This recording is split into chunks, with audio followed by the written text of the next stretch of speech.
Oke, baik. Kita mulai aja ya untuk eh, pertemuan kita malam hari ini. Assalamualaikum warahmatullahi wabarakatuh dan selamat malam ya. Kita lanjutkan ya materi pengolahan citra digital ya. Kita masih membahas ya intro ya dari kuliah ini ya. Sekarang kita melihat ke elements dari persepsi visual ya. Oke, ya kita tahu bahwa persepsi visual itu intinya adalah apa yang kita dapatkan ya dari cahaya, kemudian dipantulkan oleh benda, dan setiap benda itu akan memiliki karakteristik ya yang berbeda-beda sehingga gelombang cahaya yang dipantulkan juga akan berbeda-beda ya. Oke. Panjang gelombang untuk cahaya sendiri ini disebutkan berkisar antara dari 350 sampai 780 nanometer ya.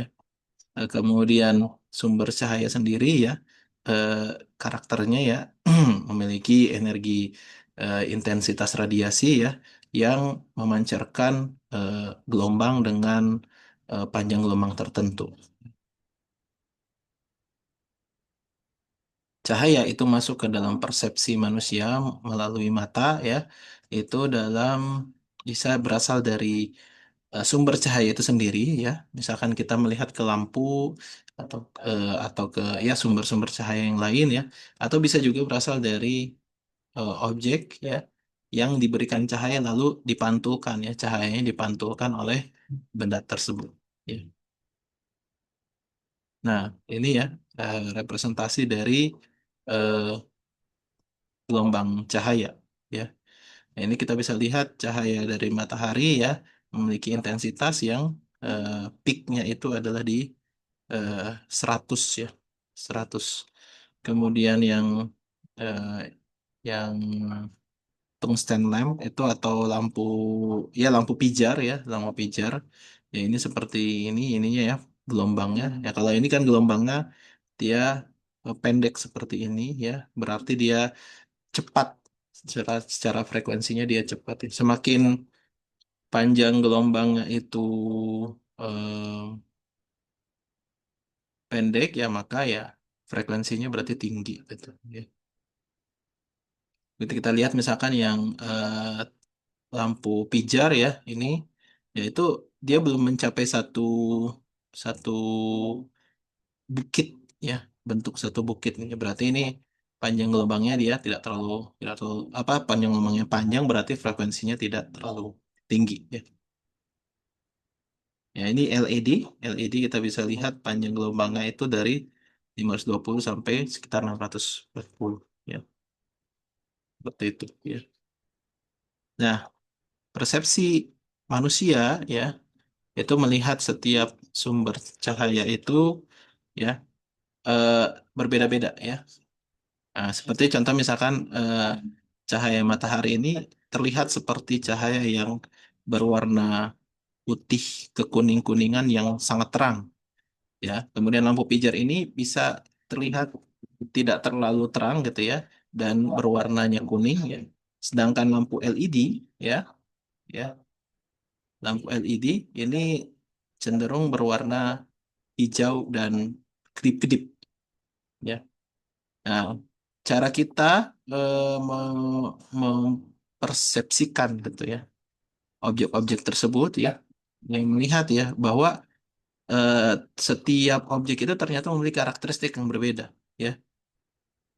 Ya, maka kita memerlukan semacam nilai ya untuk memberikan penjelasan ya. Eh, apa perbedaan antara satu cahaya atau satu warna-warna satu objek dengan warna objek yang lainnya. Nah, untuk merepresentasikan itu digunakanlah tiga nilai, yaitu pertama brightness, hue, dan saturation. Ya, brightness, hue, dan saturation. Nah, brightness ya, ini ya tingkat kecerahan ya sebenarnya secara singkatnya ya. Em, ya, jadi jika dua sumber cahaya ini dengan eh, bentuk ya, bentuk gelombang yang sama ini diamati ya, maka eh, intensitas yang lebih besar gitu ya, itu akan cenderung terlihat lebih terang. Nah,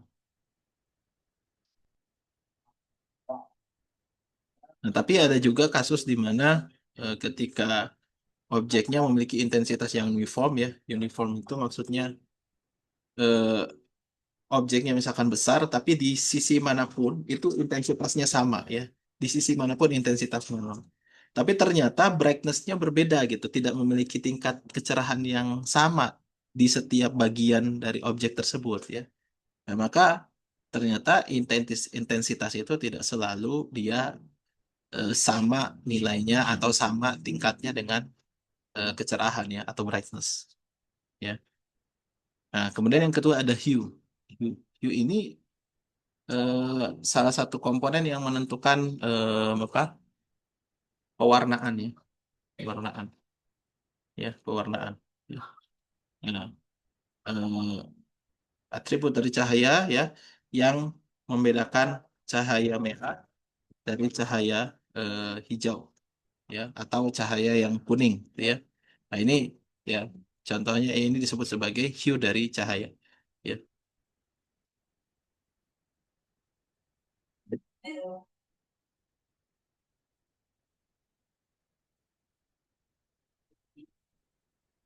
Nah, kemudian ada saturation. Nah, bagaimana merepresentasikan tiga nilai tersebut, hue, saturation, dan brightness dalam satu ruang dimensi? Nah, ini kurang lebih seperti ini, ya. Seperti ini bentuknya, ya. Jadi, hue itu adalah yang bagian yang berputarnya, seperti itu, ya. Kemudian saturation ini adalah sumbu, sumbu yang di tengah ini, ya. Kemudian brightness ini yang vertikalnya, ya, yang vertikalnya. Seperti itu. Nah, maka saturation ini ya, ini memberikan penjelasan seberapa putih sebuah sumber cahaya, ya, seberapa putih sumber cahaya itu. Ya. Nah, semakin nilai saturationnya ini ke menjauhi titik nol, tuh ya, semakin dia menjauhi titik nol, ya maka nilai saturationnya itu semakin besar, gitu ya. Cuman besarnya ke arah mana ya? Apakah ke arah merah atau ke arah biru ataupun ke arah hijau, gitu ya. Sedangkan hue itu apa tingkat kejenuhannya, tingkat cahaya. Ya, jadi kombinasi cahayanya, gitu ya. Kombinasi cahayanya seperti itu. Brightness itu tingkat kecerahan. Ya. Jadi ada tiga nilai ya sebenarnya untuk merepresentasikan cahaya. Ya, pertama itu adalah brightness, yang kedua adalah hue, dan yang ketiga adalah saturation.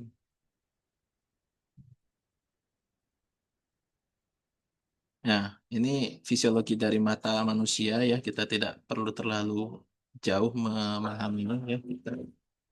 Ya, ya. Ini bagaimana kemudian gelombang ya antara perbedaan eh, panjang gelombang dari setiap warna ya, ada biru, ada hijau dan ada merah ya. Nah, tadi disampaikan panjang gelombang yang besar itu frekuensinya kecil ya. Contoh kita lihat yang merah, merah itu panjang gelombangnya ya eh, antara kurang lebih itu 450 ya sampai 700-an ya. Itu besar ya. Sedangkan yang biru itu dari 400 sampai 500 kecil ya. Artinya frekuensi merah itu lebih kecil ya. Frekuensinya lebih kecil karena panjang gelombang yang lebih besar dibandingkan dengan yang cahaya biru ya. Jadi frekuensi merah lebih kecil dari frekuensi biru ya. Artinya apa? Artinya energi ya, energi merah itu lebih kecil dari energinya biru ya. Karena energi itu dia berbanding lurus dengan frekuensi ya. Energi itu berbanding lurus dengan frekuensi. Ya.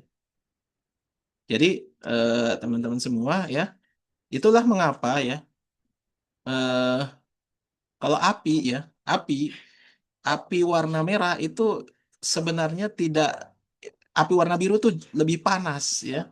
Api warna biru itu lebih panas dibandingkan dengan api warna merah ya. Ya, api warna biru itu lebih panas sebenarnya dibanding api warna merah. Ya, jadi semakin mendekati warna biru itu sebenarnya objek objek panas itu semakin panas seperti itu ya. Nah, makanya kenapa kalau misalkan bintang ya bintang yang mungkin apa dia terlihat kebiruan ya itu dia energinya lebih besar sebenarnya dibanding yang terlihat kemerahan seperti itu. Ya, ini fenomena visual ya yang mungkin bisa kita alami dan amati dalam kehidupan sehari-hari ya. Contrast sensitivity ya. Ini adalah respon dari mata terhadap perubahan intensitas pencahayaan ya.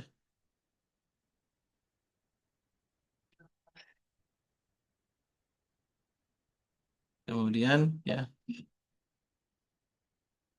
buta warna ya, buta warna. Ini buta warna ini karena ada beberapa jadi di di dalam eh, mata kita itu ya yang terhubung nanti ke saraf itu ada namanya sel-sel kerucut ya. Sel-sel kerucut ini mer- apa menangkap ya komponen warna yang berbeda-beda. Nah, kalau orang yang buta warna itu biasanya ada yang sel kerucutnya itu ya tidak berfungsi ya. Sehingga ada beberapa komponen warna yang mungkin tidak bisa ditangkap. Sehingga nanti ketika dia melihat warnanya mirip dengan warna yang lain. Seperti itu.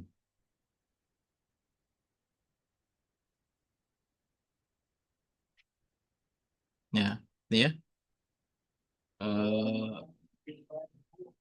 ya, dikromats adalah orang yang memiliki dua dari tiga jenis konsel. Ya. Konsel itu ada tiga kan ya. Konsel itu sebenarnya ada tiga.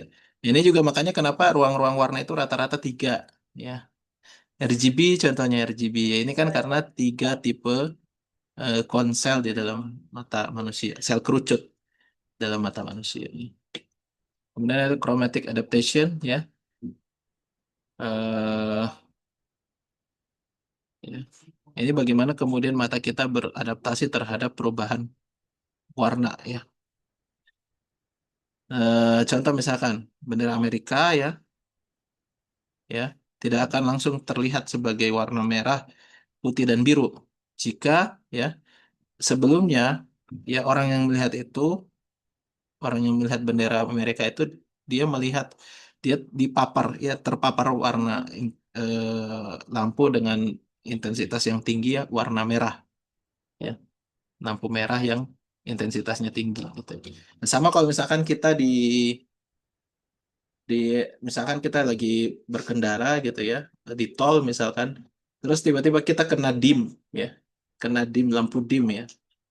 Nah, itu biasanya kita akan ada kondisi di mana kita buta sesaat ya. Ya tidak bisa melihat depan tuh seperti apa gitu. Ya. Kayak cahaya membekas gitu ya Pak maksudnya. Iya. Kalau tutup mata jadi kayak agak merah gitu gitu. Itu namanya chromatic adaptation ya. Terus Hmm. kayak orang matanya di laser ya, sekannya tuh ya. Nah, warna bendera itu akan terlihat seperti ya kayak warnanya bergeser gitu ya ke warna komplement dari merah. Komplement dari merah itu apa? Sian. Kalau sian itu kayak sian itu warnanya kayak biru muda, biru biru biru langit lah. Sian itu ya. Sian itu warna biru langit ya. Bukan biru langit juga sih sebenarnya ya. Sian itu ya. Campuran antara warna eh, hijau dan biru ya. Hijau dan biru tuh kalau dicampur tuh jadi warna sian. Ya, seperti itu. Nah, kemudian simultaneous contrast ya. Ya. Ya, kita lihat ya. Setiap kotak yang kecil ini sebenarnya memiliki tingkat intensitas yang sama. Tapi karena kotak di luarnya itu berbeda ininya ya, ya intensitas di sekitarnya, maka kelihatan seperti seolah-olah berbeda intensitas warnanya gitu ya. Nah, itu namanya simultaneous contrast. Kontras itu kan perbedaan yang mencolok antara dua area yang berbeda gitu ya. Nah, ini kotak keempat kotak yang kecil ini sebenarnya intensitasnya sama, cuman kita melihatnya mempersepsikannya berbeda. Kenapa? Karena kotak di luarnya itu berbeda ya. Seperti itu ya. Ya kalau kita tutup nih kotak gede, kotaknya masing-masing ini sebenarnya nanti akan kelihatan sama.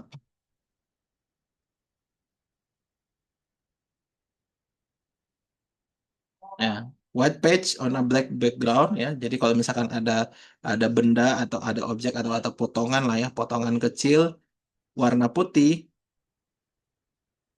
ya, yang berada di background hitam ya, ya akan kelihatan seperti kayak warna kuning jika sekelilingnya itu ditembakkan cahaya warna biru. Seperti itu. Nah, ini bisa dicoba sendiri ya. Silahkan dicoba sendiri. Oke. Adaptasi brightness dan discrimination ya. Ya, subjective brightness ya. Ini eh, tingkat kecerahan yang ditangkap oleh mata manusia ya. Dia adalah berupa fungsi logaritmik dari intensitas cahaya ya. Sedangkan brightness adaptation itu adalah bagaimana kemudian eh, penglihatan manusia itu beradaptasi untuk membedakan tingkat kecerahan. Ya,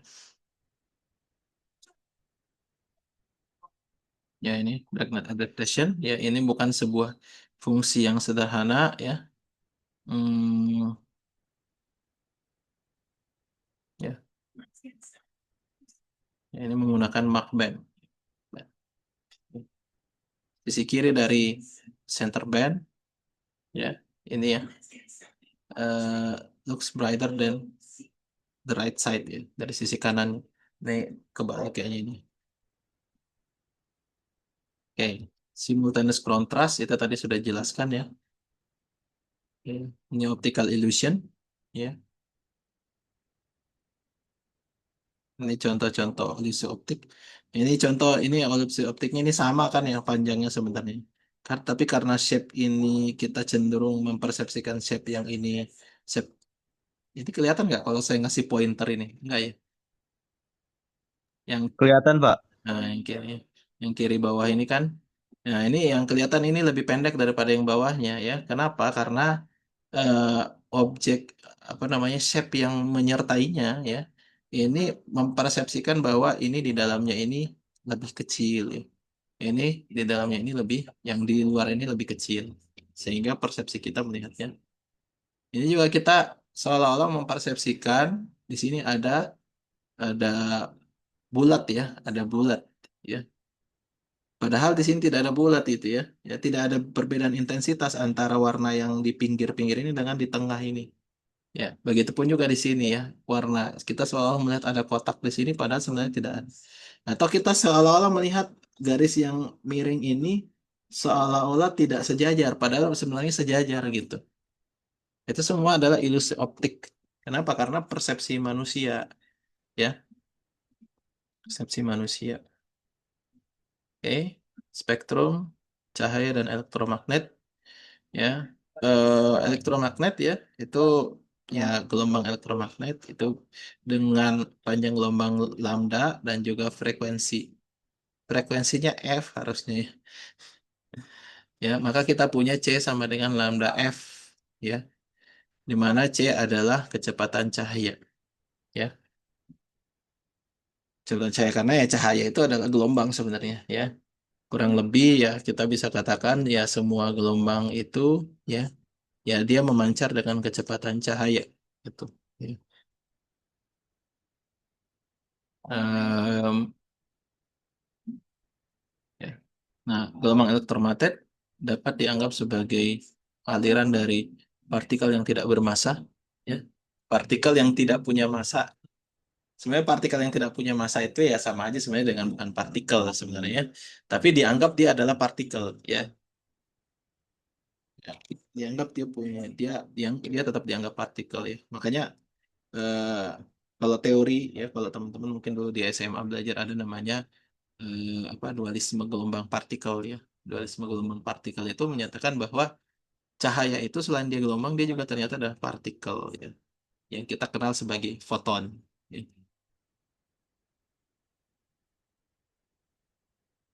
Foton. Ya. kita nggak akan terlalu bahas ini ya. Ya. Bagaimana kemudian di terjadi yang namanya akuisisi gambar, ya. Akuisisi gambar. Saya mohon izin bentar ya.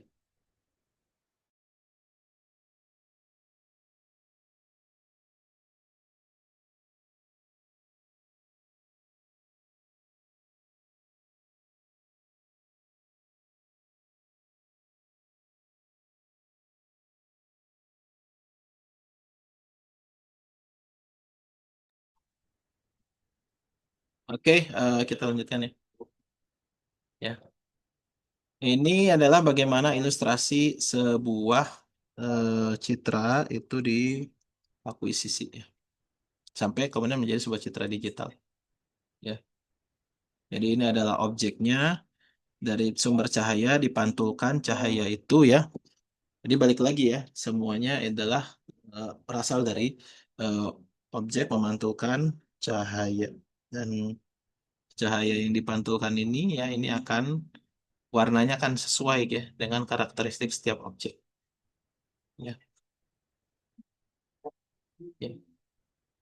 Nah, banyak dari gambar ya di generate atau dibangkitkan dari kombinasi ya sumber pencahayaan ya. Ya, baik itu nanti dipantulkan atau diserap ya. Jadi energinya dipantulkan atau diserap. Ya.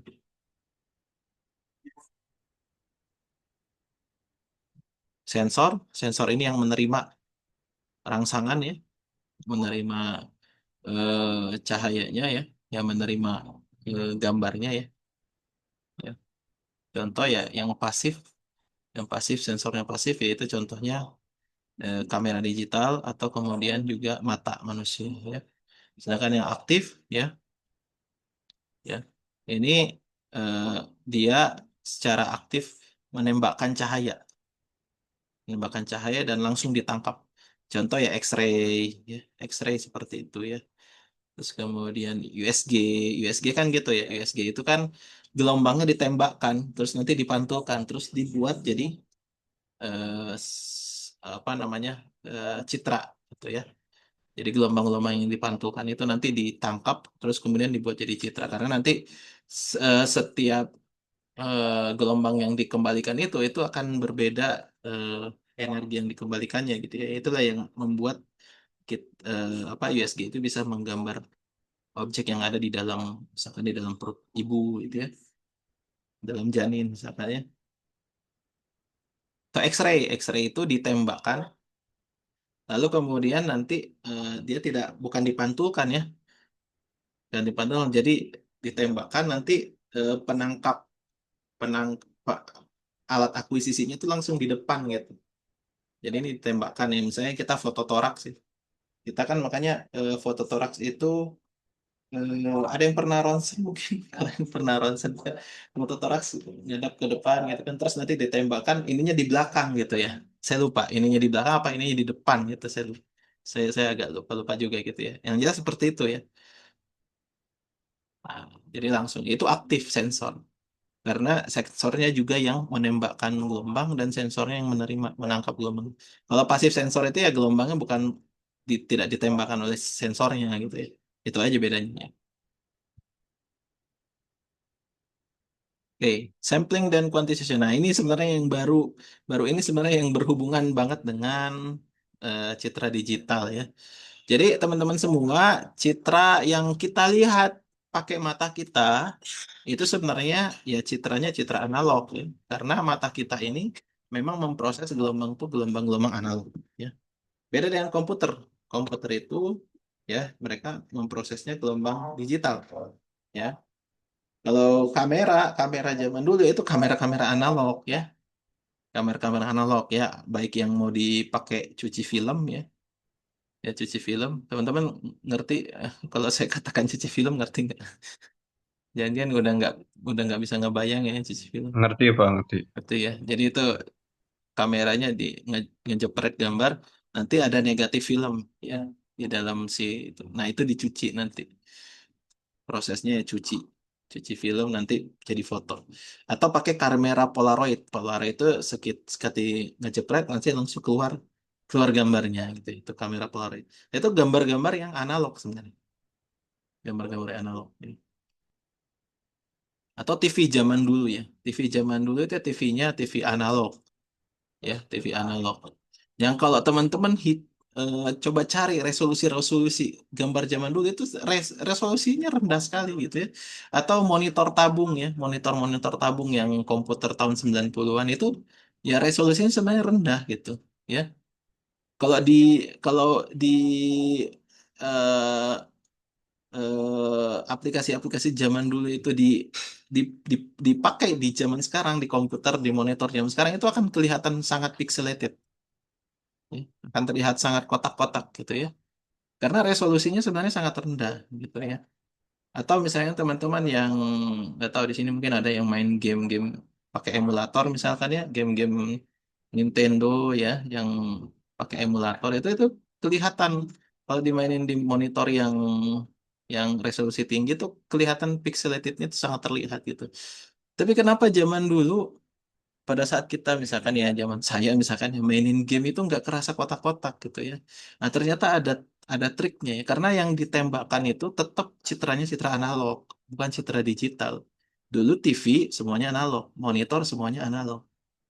Jadi ada caranya, ada triknya supaya menghasilkan ilusi seolah-olah itu gambarnya tuh bagus gitu ya. Walaupun sebenarnya itu secara resolusi itu sebenarnya rendah.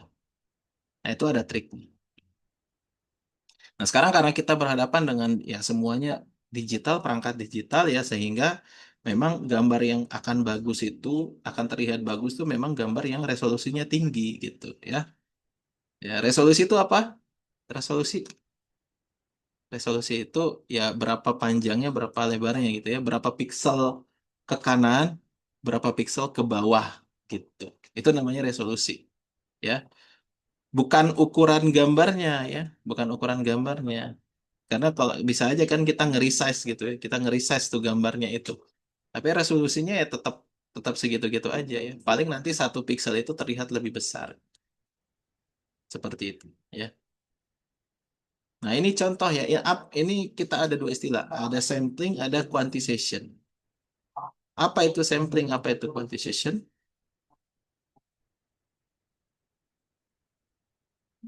Adakah dijelaskan di sini? Oh, belum dijelaskan di sini.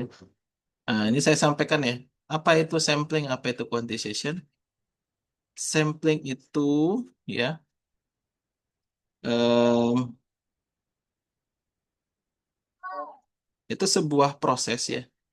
Em, karena kan di em, gelombang gelombang cahaya itu kan sebenarnya atau eh, gelombang analog itu kan sebenarnya bentuknya gini ya. Eh, tidak tidak kotak-kotak gini ya sebenarnya. Jadi bentuknya itu sebenarnya kan eh, nyambung terus gitu, nyambung terus. Nah, pertanyaannya kalau dia nyambung dengan nilai yang berbeda-beda, nilai mana yang kita pakai gitu, ya? Nilainya mana yang kita pakai untuk merepresentasikan satu titik piksel ini misalkan ya? Nah, itulah nilai pengambilan nilainya itu disebut sampling, ya. Pengambilan nilainya itu disebut sampling. Misalkan nih, ini gelombang gelombang analog seperti ini ya, ini gerigi-gerigi ini. Nilai mana yang kita ambil untuk kita untuk nilai itu menjadi representasi nilai piksel di titik ini. Nah, itu namanya sampling. Namanya sampling. Kemudian ada lagi quantization. Quantization itu apa? Quantization itu setelah kita dapatkan nilai-nilainya, gitu ya. Nah, nilai-nilai ini itu bisa direpresentasikan ya dengan beberapa cara, ya, dengan beberapa cara, ya. Nah, ini ya. Jadi dari proses sampling quantization itu nanti jadi seperti ini ya. Jadi citra yang kanan ini. Ya. Nah, quantization itu misalkan nih, misalkan eh, 4 kotak yang ini kan berasal dari sini ya, dari sini kurang lebih ya. Nah, dia punya intensitas yang berbeda dengan yang di sebelahnya gitu ya. Ini punya intensitas berbeda dengan di sini nih, ya. Tapi yang ini dengan ini kita anggap sama. Nah, Nah, kenapa dianggap sama? Karena kita kuantisasikan nilainya sama, gitu ya.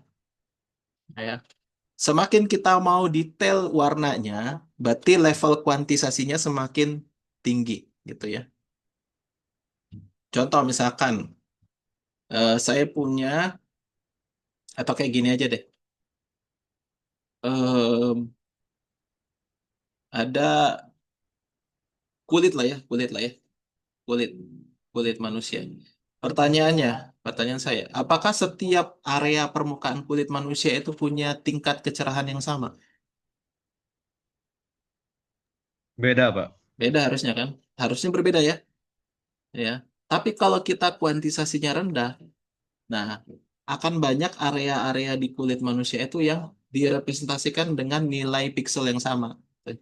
Tapi kalau kita nilai level kuantisasi kita tinggi, ya, nah setiap titik di wajah kita itu bisa jadi direpresentasikan dengan nilai piksel yang berbeda, gitu ya.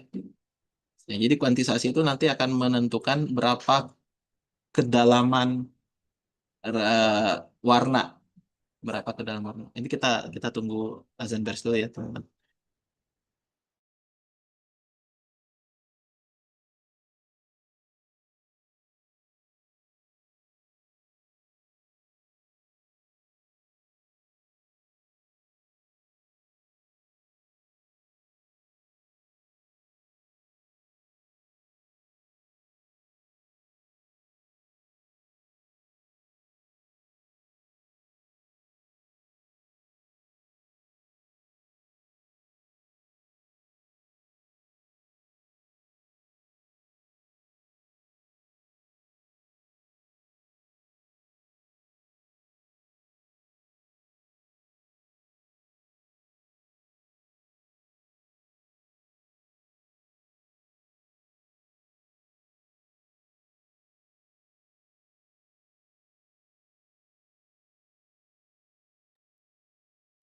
Oke, seperti itu ya. Nah, ini ya. Nah, misalkan ini kita lihat ya, efek dari kuantisasi yang berbeda level ya. Nah, ini misalkan nih, dua kotak di mana ini ya? Di kotak di sini nih, ya. Kotak di sini, ya. Nah, ini dikuantisasikan ke level yang sama, ya. Walaupun sebenarnya kalau kita lihat kotak yang ini dengan yang sebelahnya, sebenarnya kecerahannya agak beda, benar ya? Kecerahannya sebenarnya agak beda kan ya? Tapi karena efek dari kuantisasi, ya dia direpresentasikan dengan nilai yang sama. Seperti itu ya. Ya. Kemudian eh, tadi saya sebutkan sampling juga. Sampling. Apa efek dari sampling? Ini nih, kita lihat nih. Efek dari sampling ya. Nah, ini kita lihat nih. Kotak ini sebenarnya masih ada gambar ya. Di kotak ini sebenarnya masih ada gambar. Ya. Akan tetapi karena efek sampling, di kotak yang ini, ya, gambarnya jadi seolah-olah tidak ada tuh. Gambarnya seolah-olah jadi tidak ada. Ya. Di kotak ini dia ada, di kotak ini jadi nggak ada. Karena efek sampling. Karena hasil sampling di sini itu lebih banyak yang tidak ada areanya, maka ya dianggap di sini tidak ada gitu. Ya. Begitupun di sini nih, di sini ini kan harusnya ada nih di sini, tapi di sini jadi hilang nggak ada gitu ya, seperti itu. Atau kita lihat yang di sini, di mana tuh? Ya di sini, ini dia, ini kan cuma setengah ya, cuma setengah, tapi di sini di fullin satu ini, ya, seperti itu. Ya. Nah, kalau kita nanti resolusinya lebih tinggi lagi, ini pikselnya lebih banyak lagi gitu ya, baik ke kanan ataupun ke bawah. Nah, dia bisa lebih detail merepresentasikan gambar ini. Ya, itu makanya akan sangat berbeda eh, teman-teman misalkan misalkan main video game gitu ya, resolusinya teman-teman naikin itu pasti detailnya, detail gambarnya itu berbeda gitu ya. Itu makanya kenapa teknologi ya next gen gaming ya, next gen gaming itu semuanya sekarang resolusi berapa? Ada yang tahu? Next gen gaming, next gen gaming itu Kurang, resolusi kurang 4K tahu. ya, resolusi 4K 4K ya, 4K. Resolusi 4K itu dari mana sih angkanya? Itu dari resolusi panjang dikali lebarnya, itu kalau dikalikan itu kurang lebih 4 juta piksel. Jadi kalau nggak salah 3.000 berapa dikali 1.000 berapa gitu ya, itu mendekati 4 juta piksel gitu ya. Kalau yang resolusi HD itu 1080p ya. Jadi berapa dikali 1080 ya. 1080p ya. 1080p ya. Itu HD ya. Ya, intinya ya, semakin resolusinya itu semakin besar gitu ya, maka akan terlihat lebih realistis lagi.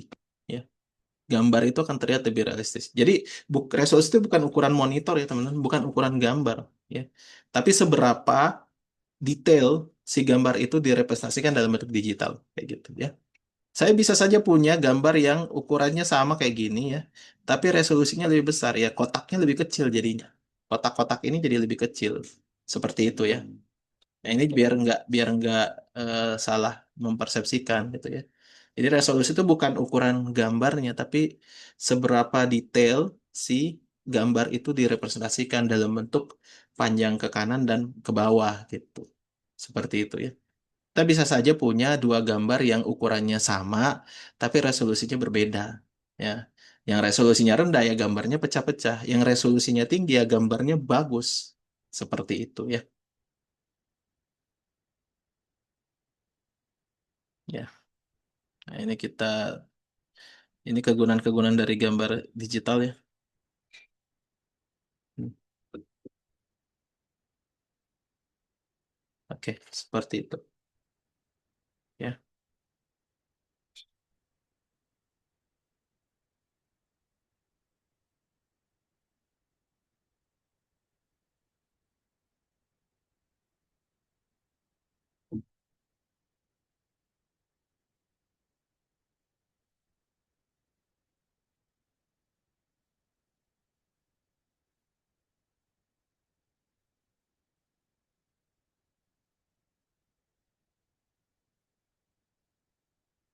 Oke, ini kita jelaskan lebih detail lagi tentang apa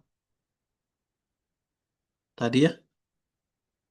Eh, Bagaimana dari gambar analog itu menjadi gambar digital. Ya, tadi sebenarnya ya tekniknya menggunakan em, dua teknik ya, sampling dan kuantisasi. Ya, nah, ya. Yang pertama ini ada dua, dua ini ya. Ini yang pertama adalah gambar continuous ya, gambar continuous, gambar analog ya. Nah, kemudian nanti di sini scaling line ya, ya dari A ke B ya, dari A ke B ini dari A ke B ya yang panjang itu ya. Ini untuk menggambarkan sampling dan quantization ya. Coba kita lihat ya. Nah, ini kan ya. Ini ini kan sebenarnya representasi analognya seperti ini ya. Nah, kemudian nanti dari yang ini kan nilainya banyak sekali ya. Nilainya banyak sekali. Nanti nilai mana yang kita ambil? Itulah proses sampling gitu. Proses sampling itu seperti itu ya. Nah, ini ya gambar kontinu diproyeksikan ke dalam apa? Citra digital ya. Nah, jadi misalkan nih di kotak yang ini ya, nilai mana yang kita ambil untuk merepresentasikan nilai di kotak ini? Karena satu kotak ini cuma boleh punya satu nilai. Akhirnya diambillah nilai tingkat keabuan seperti ini, tingkat ke apa? Kehitamannya seperti ini gitu. Itulah yang dipakai untuk merepresentasikan satu kotak ini. Walaupun di sini ada beragam nilai, ya. Itulah yang namanya apa? Sampling. Ya, jadi karena mengambil satu nilai dari sekian banyak nilai yang ada di sini untuk merepresentasikan nilai di pixel tersebut. Ya. Kuantisasi, setelah kita dapat nilainya, kemudian kita bandingkan dengan nilai-nilai yang lain. Nah, nilai ini mau direpresentasikan ke tingkat tingkat pixel seberapa dalam, ya. Ya, karena kalau kita lihat gelombang, gelombang itu ya dia tidak punya, sebenarnya tidak punya batas atas batas bawah gitu. Tapi kalau kita ingin merepresentasikan nilai dalam bentuk digital, itu harus jelas batas atasnya dan batas bawahnya berapa. Seperti itu ya. Ya kalau nilai digital ya pasti batas bawahnya adalah nol. Ya, batas bawahnya adalah nol. Batas atasnya berapa? Nah, itulah yang disebut sebagai level kuantisasi. Ya, level kuantisasi. Kalau kuantisasinya 8 level, berarti nilai paling kecilnya nol, nilai paling besarnya adalah 8 kurang satu 7 gitu ya. Seperti itu. Ya, ini tadi ya. Nah, ini kalau di representasi dalam angka ya, ini satu kotak ini satu pixel, nilainya berapa? Nol ya.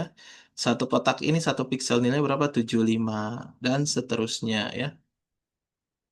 Ya, seperti itu. Jadi nanti ya nilai apa citra itu ya pada dasarnya dia adalah sebuah matriks ya yang punya nilai ke kanan dan juga ke bawah seperti itu ya. Nah, ini ya kita lihat ya efek dari eh, sampling ya, sampling. Ya, misalkan nih, ini kan gambarnya tajam ya. Gambarnya tajam. Pada saat gambarnya diturunkan resolusinya ya, yang titik ini sebenarnya adalah yang titik kecil di sini, representasi dari beberapa titik di pojok sini sebenarnya, ya. Karena kan diturunkan tuh resolusinya, sehingga nilai di sini harus mengambil nilai dari beberapa titik di sini. Nah, itu namanya sampling, ya. Nilai di sini, nilai di satu titik ini juga mengambil beberapa nilai di pojok sini, gitu ya. Dan begitu seterusnya, ya. Karena pada saat ini di resize lebih kecil ya, bukan di resize, sorry, diubah resolusinya jadi lebih kecil, satu nilai di titik ini harus bisa direpresentasikan oleh satu nilai saja. Maka dia harus ngambil dari beberapa nilai yang ada di pojok sini. Yang mana yang dipilih? Nah, itulah proses sampling. Ya. Nah, proses sampling. Ya, kita lihat ya. Ini ukuran gambarnya bisa jadi sama, akan tetapi yang resolusinya rendah akan terlihat pecah-pecah. Yang resolusinya tinggi akan terlihat mulus dan detail. Kenapa? Ini resolusinya rendah.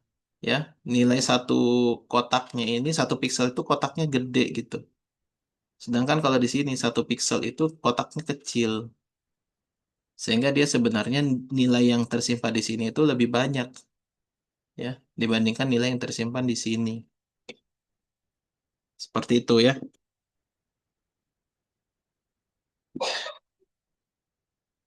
Ya. Kemudian ini kuantisasi ya. Ini ada kuantisasi. Kalau kuantisasi 4 level ya, kuantisasi 4 level antara nilai berapa nih? Nilai 20 lah, 20 dengan 50 itu akan dianggap sama nilainya ya. Itu kuantisasi ya. Kuantisasi itu nilai 20. Kalau dia cuma 4 level ya, nilai 20 sama 50 dianggap sama. Tapi kalau 8 level, nilai 20 dengan nilai 50 itu diberi nilai yang berbeda. Diberi tingkat tingkat tingkat nilai pixel, level pixel yang berbeda. Nah, itu efek dari apa? Dari kuantisasi ya. Semakin tinggi kuantisasinya ya, itu akan menentukan seberapa level warnanya gitu ya. Jadi kalau misalkan di sini ada ada perempuan nggak? Ada ada coba ada mbak-mbak nggak? Biasanya mbak-mbak yang ngerti soal warna ya.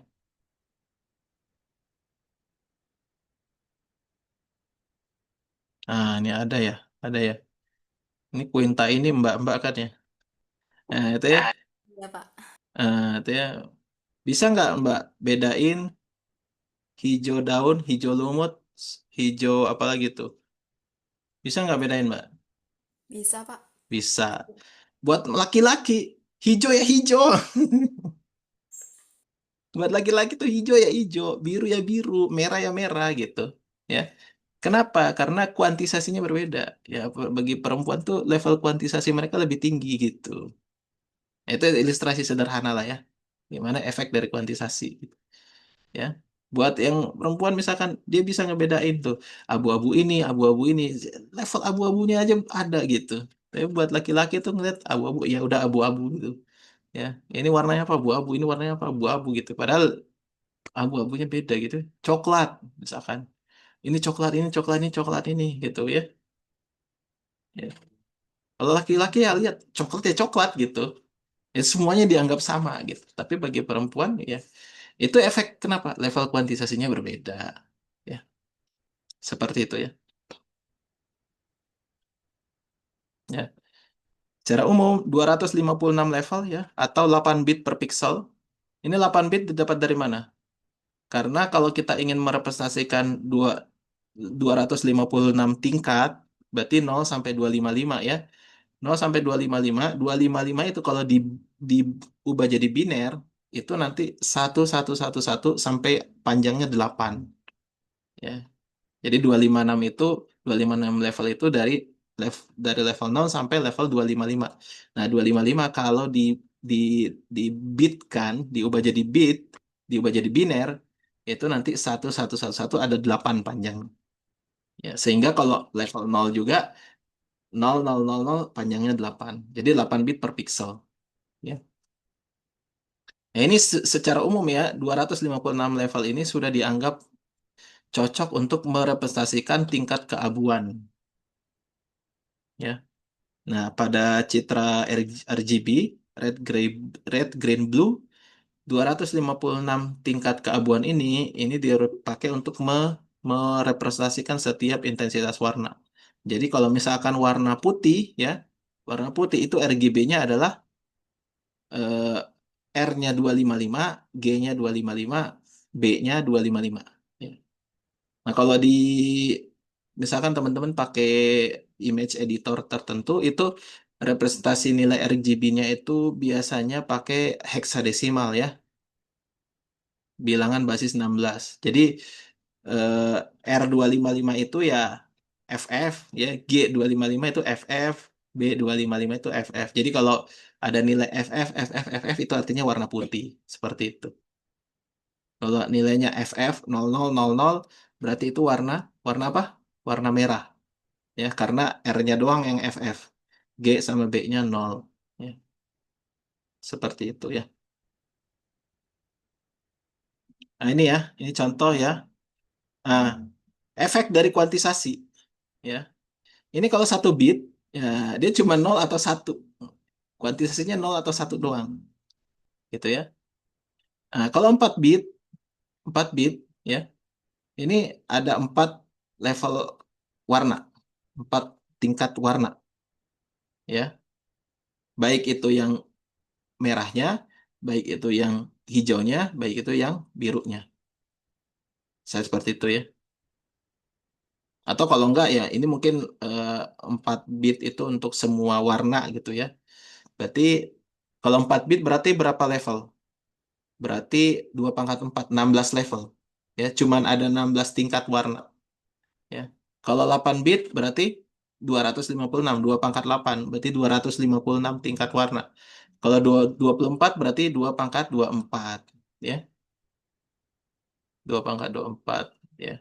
Atau sebenarnya warna 24 bit itu warna R-nya 8 bit, warna G-nya 8 bit, warna B-nya 8 bit. Ya, ini 24 bit ini citra RGB. Ya, ini 8 bit ini ya citra 256 warna. Ya. Nah, kalau teman-teman mungkin pernah ketemu komputer Windows 95 ya. Nah, Windows 95 itu pakai eh, 256 warna ya. 256 warna. Ya, kalau ya sekarang ya Citra ya standarnya 24 bit ya. Bukan 8 bit lagi. 24 bit. Ya. Nah, kita lihat ya gradasinya berbeda kan ya. Yang 4 bit ini ya warnanya ya sama-sama aja nih semua. Ini kalau di sini 8 bit udah mulai berbeda nih. Antara bagian sini dengan bagian sini mulai berbeda. Ini 24 bit lebih beda lagi kelihatan nih. Seperti itu. Ya. Nah, inilah efek dari kuantisasi. Ya. Gambar citra digital bisa direpresentasikan dalam bentuk matriks M kali N, di mana M itu adalah barisnya. Ini salah ya. M M M itu barisnya, N di sini N ya. N itu adalah kolomnya. Ini N ya. Ini salah ini. Dan L ini adalah maksimum intensitasnya, nilai intensitas maksimum ya. Jadi nilai intensitasnya itu mulai dari 0 sampai L-1. Kalau intensitasnya itu 8 bit, berarti dari 0 sampai 2 pangkat 8 kurang 1. 2 pangkat 8, 256. Kurang 1 berarti 255. Ya, seperti itu.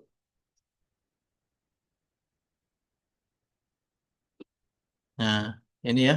Ini biar kita tahu ya, ini koordinat kartesian, X-nya ke kanan, Y-nya ke atas. Tapi kalau untuk di citra ya, koordinat citra, X-nya ke kanan tetap, tapi Y-nya itu ke bawah.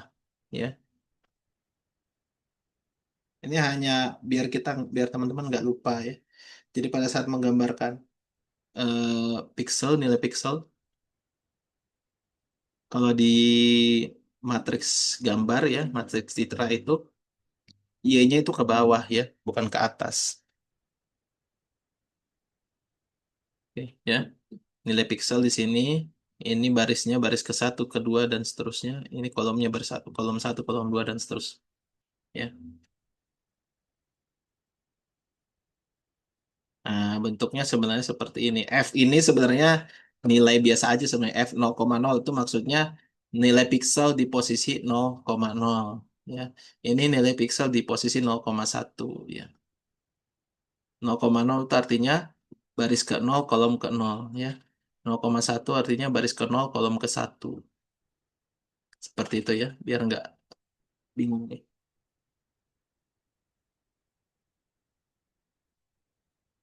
Nah, ini ya, ini gambar ya. Ketika dia pakai resolusi yang rendah ya kayak gini ya. Maaf, maaf. Ini gambar. Ini kalau dipotong, ambil potongannya, sorry ya, maaf. Ini kalau diambil potongannya, ini saya nggak tahu nih. Ini potongan di bagian mananya ya.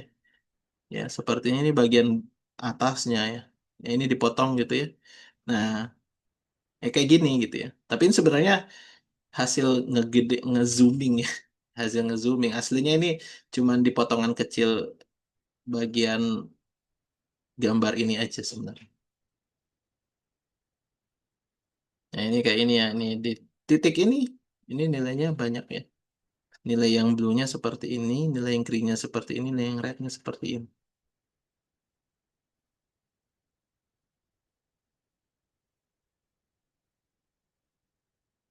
Oke, hubungan antar pixel. Ya, setiap pixel itu punya tetangga ya, punya tetangga. Ada yang tetangganya kalau X plus 1 berarti di kanannya, kalau X min 1 berarti tetangga di kirinya, kalau X Y plus 1 berarti tetangga di bawahnya, X Y min 1 berarti tetangga di atasnya. Nah, ini kalau ketetanggaan itu 4 ketetanggaan, 4 ketetanggaan. Tapi kalau misalkan kita tambahkan dengan diagonalnya, maka jadi 8 ketetanggaan. Ya, kalau diagonal itu X plus 1, Y plus 1. Berarti posisinya di mana tuh kira-kira? X plus 1, Y plus 1. Posisinya, tetangganya posisinya di mana tuh? Kalau X plus 1, Y plus 1. Eh, di diagonalnya, Pak. Iya, di diagonalnya, diagonal posisi mana? Diagonal kan ada 4 posisi juga. Di kanan bawah. Oke, sip. Benar ya.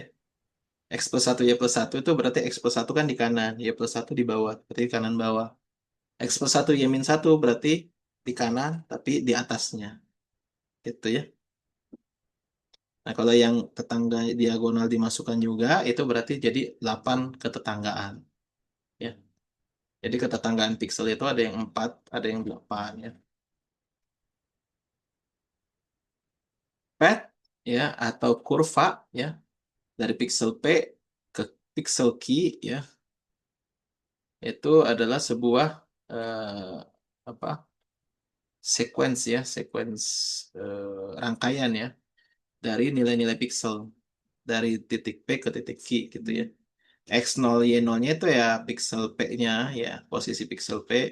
XN YN itu posisi pixel Q ya.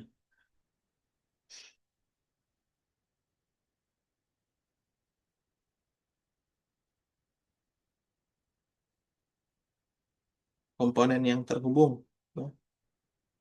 Pixel P dan Q terhubung di dalam S ya. Kalau ada jalur antara P dan Q itu ya yang mencakup semua pixel di S. Ya. Udah nggak ilustrasinya? Sebenarnya ini nggak terlalu terpakai juga sih sebenarnya. Kalau region, nah region ini kayak apa namanya? eh, ya kita ngambil gitu ya beberapa bagian di citra itu namanya region. Ya, kalau dia terhubung tuh misalkan ya full tertutup gitu ya, tertutup. Kita ngambilnya tuh tertutup ya. Nah, itu namanya region. Ya, ya region itu bisa berupa kotak atau bisa juga tidak berupa kotak juga bisa gitu ya. Tapi yang jelas dia tertutup objeknya. Ya.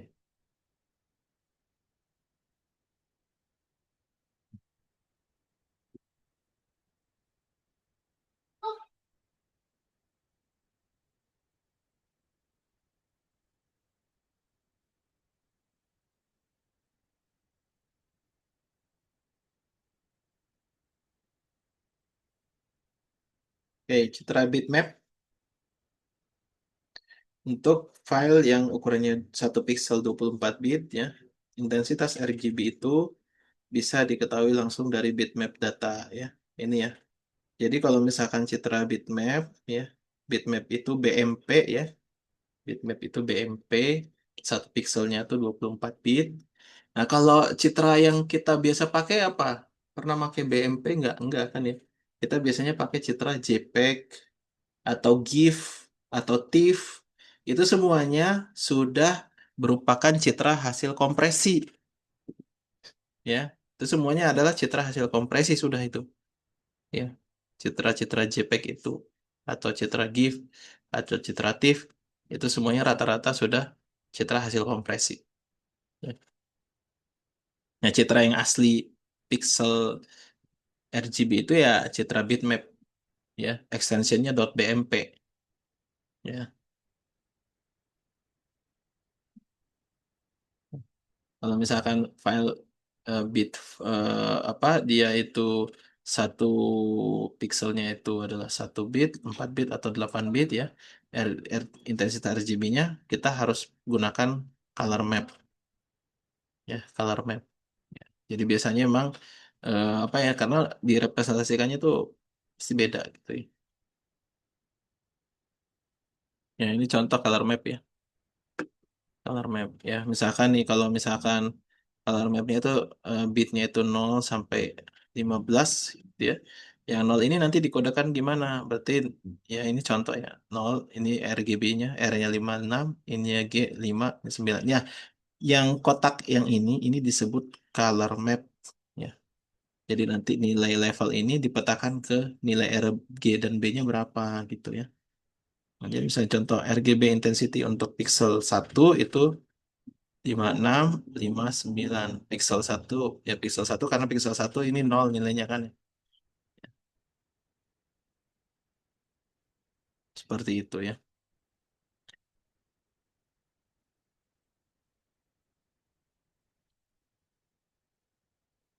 Half toning ya, ini metode yang digunakan untuk mencetak ya.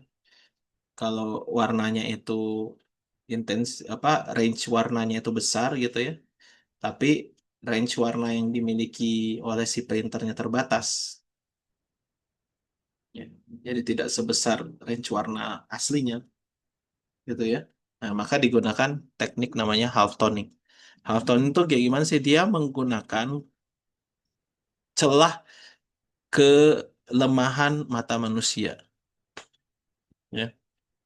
Maksudnya gimana? Ini ya. Ketika mata manusia itu melihat area yang sempit, tapi dia mengandung beberapa nilai piksel, ya, maka mata manusia itu akan cenderung merata-ratakan nilai pikselnya. Contoh ini digunakan pada printer printer monokrom ya. Nah, ini contoh haltoning ya. Ini tingkat keabuannya ya. Kalau dilakukan halftoning, nah kayak gini nih ya. Ini tingkat keabuannya ya. Ini sebenarnya kan nilainya sama aja ya sebenarnya. Nilainya ya. Ya ini kan karena cuman punya dua warna kan, hitam dan putih gitu. Nah, tapi dibikin supaya dia punya apa ya? Tadi ya, narrow area containing a number of pixel. Jadi areanya dibuat area kecil-kecil ya, dibuat area kecil-kecil yang ini supaya nanti nilai di sini itu dirata-ratakan gitu. Ini juga sama nih, ini kotak apa ini dibuat lebih bulat ini ya, terus dirata-ratakan sih. Ini juga sama, ini juga sama, ini juga sama ya. Ya. Sehingga nanti contoh ya, ini ini black and white halftone ya. Jadi misalkan nih di area ini ya, nah ini kan contohnya kelihatan kayak dia intensitas warnanya jadi bervariasi ya. Padahal sebenarnya cuma dua jenis intensitas itu, hitam dan putih. Ya, tapi dia memanfaatkan kelemahan mata manusia, ya, namanya halftone. Ya. Ini kalau ini CMYK. Ya, kalau warna yang dipakai di printer itu warnanya CMYK ya, teman-teman, bukan warna RGB. Ya, kalau yang punya printer ya, perhatiin deh, printernya kalau habisan warna itu pasti dia ngeliatin komponen warnanya itu CMYK, ya, CMYK, bukan RGB. Karena warna di printer itu memang warnanya CMYK. Cyan, magenta, yellow, K-nya apa? Ada yang tahu K-nya apa? CMYK. Cyan, magenta, yellow, K-nya apa? Kurang tahu, Pak. Nah, ya. K-nya itu black. Agak aneh ya. CMYK ya. CMYK itu cyan, magenta, yellow, K-nya itu black gitu. Nah, itu kalau punya tinta itu kan pasti ada ya, tinta hitam sama tinta warna. Tinta warnanya itu CMY, K-nya itu black, tinta hitamnya gitu. Ya. Banyak pakai tinta yang apa printer yang cartridge ya. Misalkan ya cartridge-nya harus punya dua kan. Cartridge warna sama cartridge yang hitam ya. Cartridge warna ya CMY, cartridge hitam tuh K-nya gitu ya. Ini CMYK ya. Jadi kalau CMYK itu ada warna cyannya yang biru biru muda nih cyan, magenta magenta yang ya warna merah merah muda ini kayak pink ini itu nama magenta, yellow ya yellow ya kuning, K itu hitamnya gitu. CMYK. Oke. Digital half-toning ya. Dia menggunakan pola pixel grid kotak-kotak gitu ya. Jumlah intensity yang ditampilkan itu tergantung dari jumlah pixel pada setiap grid, kemudian level atau tingkat intensitasnya ya. Ketika pixel n kali n ya digunakan pada bilevel sistem ya, dua level ya. Jumlah intensitas itu bisa mencapai n kuadrat plus 1 ya. Nah, ini. Ya, jadi tadi ya bilevel system tuh ya cuman dua tingkat warna sebenarnya. Tapi dengan menggunakan n kali n ini dia bisa menghasilkan jumlah intensitas itu meningkat. Awalnya cuma dua itu menjadi n kuadrat plus 1. Karena dia tinggal pakai pola-pola yang berbeda. Contoh misalkan 2 kali 2 pixel ya. 2 kali 2 pixel itu berarti eh, 2 kuadrat 4 kan ya. 4 ditambah satu 5 gitu. Ya kan n kali n pixel kan ya 2 kali 2 ya ini pixel ini yang nilai intensitas 0 intensitas 1 intensitas 2 intensitas 3 dan intensitas 4 gitu ya.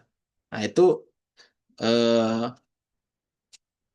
tapi dibuat dalam resolusi yang tinggi sehingga ya kotak-kotak ini tidak terlalu terlihat seperti itu ya. Kalau 3 kali 3 ya 10 kan ya, 10 intensitas ya, 9 tambah satu, ya begitu seterusnya ya. Ya. Nah, dengan pixel grid effect kita meminimalkan efek kontur. Ya, meminimalkan efek kontur kita memulai dari titik tengah.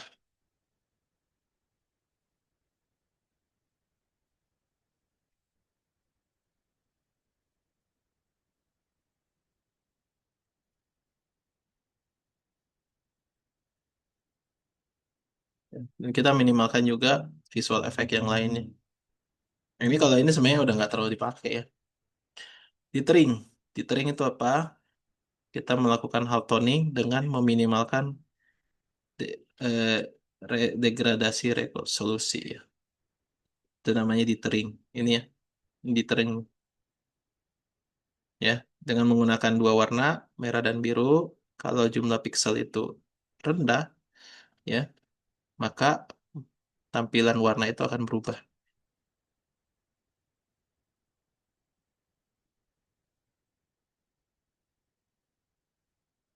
Ini efek dari diteringnya. Jadi ini seolah-olah dia kayak kombinasi warna baru ya. Padahal sebenarnya dia cuma dari warna merah dan biru ya. Ini semuanya karena memanfaatkan kelemahan mata manusia ya. Tadi ya, ketika dia ada area sempit, mata manusia cenderung merata-ratakan nilai ini gitu ya. Tethering, teknik tethering yang pertama average ya, memilih nilai piksel yang paling dekat dengan rata-rata nilai. Kemudian random dithering menambahkan noise secara acak untuk mendapatkan eh, intensity border smoothing ya. Jadi lebih halus ya, batas-batas antar intensitas atau error diffusion ya, error antara intensitas input dengan intensitas pixel yang diffuse ya.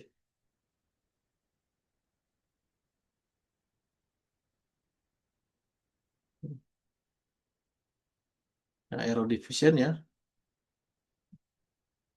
alpha, beta, gamma, dan delta ini kurang dari satu, terus kemudian nanti setiap ini, ya ini ketika dijumlahkan 7, 3, 5, dan satu ini hasilnya 16 ya. Ya, jadi ini ya, setiap ininya nanti ini kayak pengalinya gitu, pengalinya 7 per 16, 1 per 16, 5 per 16, pengali dari apa namanya, ini ya, diffuse ini. Ya, nah ini efek dari diteringnya ini gambar asli 16 16 warna doang ya. Ini tanpa ditering seperti ini. Ya, ini ya. Tapi dengan ditering ya ditambahkan warna, disengajakan gitu. Muncul error di sini ya. Nah, ini nanti akan menambah variasi warnanya ya. Jadi karena kan tadi ya, area yang sempit itu cenderung mata manusia itu merata-ratakan nilai pikselnya ya. Kayak gini nih kan efek tering. Gambar asli smooth ya. Ini efek tering kayak gini.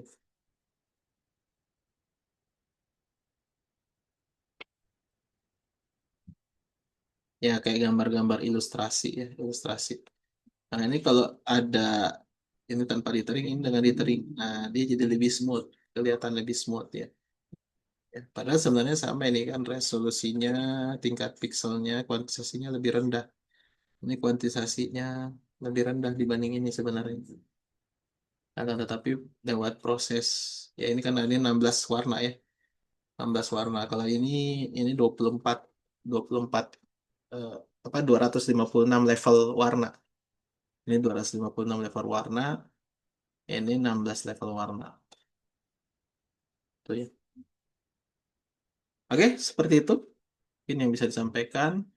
Jadi kita sudah melihat ya bagaimana citra itu diakuisisi dari citra yang di objek analog itu menjadi citra digital. Intinya prosesnya dua.